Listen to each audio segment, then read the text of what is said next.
Sir ಇವತ್ತು meeting ಏನು ಉದ್ದೇಶ ಅಜೆಂಡಾ ಈಗಾಗಲೇ ಕಳೆದ 3-4 ವಾರಗಳಿಂದ ರಾಜ್ಯಾದ್ಯಂತ ಹಲವಾರು ಜಿಲ್ಲೆಗಳಿಗೆ ಪ್ರವಾಸ ಮಾಡಬೇಕು, ಮೆಂಬರ್ಶಿಪ್ ಡ್ರೈವ್ಗಳನ್ನ ಸಕ್ರಿಯವಾಗಿ ನೋಂದಣಿಯನ್ನು ಮಾಡಬೇಕು ಅಂತಕ್ಕಂಥ ಹಿನ್ನೆಲೆಯಲ್ಲಿ ಪಕ್ಷದ ವರಿಷ್ಠರು ಸನ್ಮಾನ್ಯ ದೇವೇಗೌಡರು ಸಾಹೇಬರು ಸೂಚನೆ ಕೊಟ್ಟಿದ್ದಾರೆ.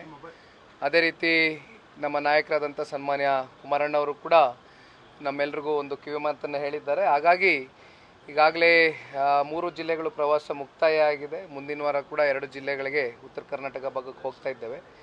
ಇವತ್ತು ವಿಶೇಷವಾಗಿ ನಮ್ಮ ಬೆಂಗಳೂರು ನಗರಕ್ಕೆ ಸಂಬಂಧಪಟ್ಟಂತೆ 28 ವಿಧಾನಸಭಾ ಕ್ಷೇತ್ರದ ಕ್ಯಾಂಡಿಡೇಟ್ಗಳು ಹಾಗೂ ಎಲ್ಲ ನಮ್ಮ ಅಧ್ಯಕ್ಷರುಗಳು ಒಟ್ಟಾಗಿ ಸಭೆಯನ್ನು ಮಾಡಿ ಕೆಲವೊಂದಷ್ಟು ಪಕ್ಷದ ಆಗೋಗುಗಳು ವಿಚಾರಗಳ ಬಗ್ಗೆ ಯಾವ ರೀತಿ ಸಂಘಟನೆಗೆ ನಾವೆಲ್ಲರೂ ಎಚ್ಚೆತ್ತುಕೊಂಡು ಮುನ್ನುಗ್ಗಬೇಕು ಅಂತಕ್ಕಂಥ ಹಿನ್ನೆಲೆಯಲ್ಲಿ ಮೀಟಿಂಗನ್ನು ಕರೆದಿದ್ದೇವೆ.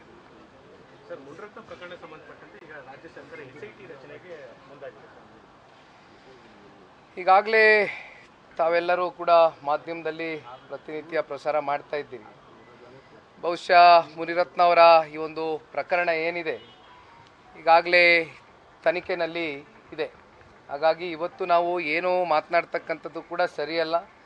ತನಿಖೆ ಆಗಲಿ, ಸತ್ಯಾಸತ್ಯತೆ ಹೊರಗೆ ಬರಲಿ.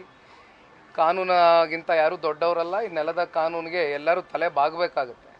ಆದರೆ ಒಂದು ಬಹುಶಃ ಹಲವಾರು ಹಿಂದೆ ಆಗಿರ್ತಕ್ಕಂಥ ಕೆಲವೊಂದಷ್ಟು ಪ್ರಕರಣಗಳು, ಅದರಲ್ಲೂ ಒಬ್ಬರು ಪರಶುರಾಮ್ ಅಂತಕ್ಕಂಥ ಒಬ್ಬರು PSI ಯಾವ ರೀತಿ ಮರಣ ಹೊಂದರು, ಅದನ್ನು ಯಾವ ರೀತಿ ಮುಚ್ಚಾಕಲಿಕ್ಕೆ ರಾಜ್ಯ ಸರ್ಕಾರ ಮುಂದಾದರು ಅಂತಕ್ಕಂಥದ್ದು ಜಗಜ್ಜಾಹೀರ. ಇವತ್ತು ಮತ್ತೊಬ್ಬರು ಸಚಿವರು ನಾಗೇಂದ್ರ ಅವರು ಯಾವ ರೀತಿ ಇವತ್ತು ಭ್ರಷ್ಟಾಚಾರದಲ್ಲಿ ಸ್ವತಃ ಈ ರಾಜ್ಯದ ಮುಖ್ಯಮಂತ್ರಿಗಳೇ 189 ಕೋಟಿ ಅಲ್ಲ 87 ಕೋಟಿ ವಾಲ್ಮೀಕಿ ನಿಗಮಕ್ಕೆ ಇಟ್ಟಿರ್ತಕ್ಕಂಥ ಅಭಿವೃದ್ಧಿ ಹಣವನ್ನು ವರ್ಗಾವಣೆ ಆಗಿರ್ತಕ್ಕಂಥದ್ದು ಸತ್ಯ ಅಂತಕ್ಕಂಥದ್ದು ಅವರೇ ಸದನದಲ್ಲಿ ಒಪ್ಪಿದ್ರು ಕೂಡ ಅದನ್ನು ತನಿಖೆ ಮಾಡ್ತಕ್ಕಂಥದ್ರಲ್ಲಿ ಸಾಕಷ್ಟು ಮೀಣಾಮೇಷ ಎಣಿಸಿ ತಾರತಮ್ಯವನ್ನು ಮಾಡಿರ್ತಕ್ಕಂಥದ್ದು ಇವತ್ತು ಜಗಜ್ಜಾಹೀರ. ಆದರೆ ಮುನಿರತ್ನ ಅವರ ವಿಚಾರದಲ್ಲಿ ಇವತ್ತು ಏನು FSL ರಿಪೋರ್ಟ್ ಬರಬೇಕಾಗಿತ್ತು, ಏನು ಅವರ ಧ್ವನಿ ಹೌದೋ ಅಲ್ವೋ ಅಂತಕ್ಕಂಥದ್ದು FSL ರಿಪೋರ್ಟ್ ಮೂಲಕ ನಮ್ಮೆಲ್ರಿಗೂ ಇಡೀ ರಾಜ್ಯದ ಜನತೆಗೆ ಇವತ್ತು ಇವೆಲ್ಲವೂ ಕೂಡ ಬಯಲಾಗಬೇಕಾಗಿದೆ. ಆದರೆ ಭಾಳ ತರಾತುರಿಯಲ್ಲಿ ಅವ್ರನ್ನ ಬಂಧಿಸ್ತಕ್ಕಂಥ ಒಂದು ಪ್ರಯತ್ನವನ್ನು ಮಾಡಿರ್ತಕ್ಕಂಥದ್ದು ಇವೆಲ್ಲವೂ ಕೂಡ ಗಮನಿಸಿದಾಗ ಯಾವ ರೀತಿ ರಾಜ್ಯ ಸರ್ಕಾರ ನಡ್ಕೊಳ್ತಾ ಇದೆ, ಯಾವ ರೀತಿ ಟಾರ್ಗೆಟ್ ರಾಜಕಾರಣವನ್ನು ಮುಂದಿಟ್ಕೊಂಡು ಇವತ್ತು ಅವರ ತಪ್ಪುಗಳನ್ನ ಮುಚ್ಚಿಟ್ಕೊಳ್ಳೋದಕ್ಕೋಸ್ಕರ ಇವತ್ತು ಬೇರೆಯವ್ರ ಮೇಲೆ ತಪ್ಪನ್ನು ಹೊರಿಸ್ತಕ್ಕಂಥ ಒಂದು ಕೆಲಸವನ್ನು ಮಾಡ್ತಾ ಇರ್ತಕ್ಕಂಥದ್ದು ಜಗಜ್ಜಾಹೀರ. ನಿಜಕ್ಕೂ ಕೂಡ ಹಲವಾರು ವರ್ಷಗಳು ಏನು ಸ್ವಾತಂತ್ರ್ಯ ಬಂದ ಮೇಲಿಂದ ಸಾಕಷ್ಟು ಸರ್ಕಾರಗಳು ಆಡಳಿತ ಮಾಡಿದೆ, ಸಾಕಷ್ಟು ರಾಜ್ಯದ ಮುಖ್ಯಮಂತ್ರಿಗಳಾಗಿ ಕೆಲಸ ಮಾಡಿದ್ದಾರೆ.